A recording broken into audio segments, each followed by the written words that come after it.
दर्शक बंधु high blood pressure को कमेवा पाई हेले आपण लुण ठारू बहुत दूरे रुहंतु।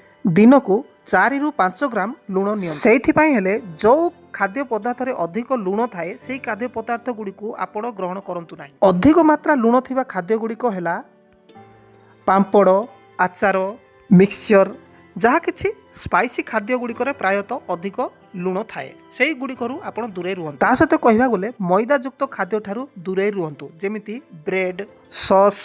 ता सहित पोटासियम युक्त खाद्य गुड़ी को भी आपण नेबा पई चेष्टा कर। पोटासियम जदि आपनक शरीर रहिला ताहले बीपी हाई को से कमई देई थाए। हेले पोटासियम युक्त खाद्य गुड़ी को हेला कदली, आलू, कंधमूल, पालंग साग, बीन्स एवं अनेक चना जातीय खाद्य। एहा सहित सहित सकाळु उठू आपण निश्चित मॉर्निंग वॉक करेंगे, संध्या समय भी मॉर्निंग वॉक करेंगे। पारुचंती तो आपण किछि आसन मध्य घरे थाई करि। जदि आपण मद्यपान करूचंती ताहले सेठारु बहुत दूरे रुहंतु। उत्तम निद्रा जांतु, जेमिति हेले भी दिन को 7 ରୁ 8 घंटा सुवंतु। कोनोसी समय भी आपण टेंशन रुहंतु नाही। कोनोसी झगड़ा, टेंशन, उत्त्यक्त विषय वस्तु रे आपण मुंड खेलांतु नाही। कोनोसी कारण आपण रागी जाउचंती ताहले निश्चित गोटिए ठंडा पानी ग्लास पियंतु। सबुठारु भलो उपाय सब बेले खुशी रे रुहंतु। आउ जदि आपण विभिन्न प्रकार वीडियो देखुचंती सोशल मीडिया रु ताहले कॉमेडी टाइप वीडियो गुडी को देखंतु। कोनोसी मूवी गुडी को देखंतु नाही। राजनीतिक संबंधी वीडियो गुडी को देखंतु नाही। न्यूज़पेपर पढंतु नाही। सब बेले आनंददायक विषय रे आपण माने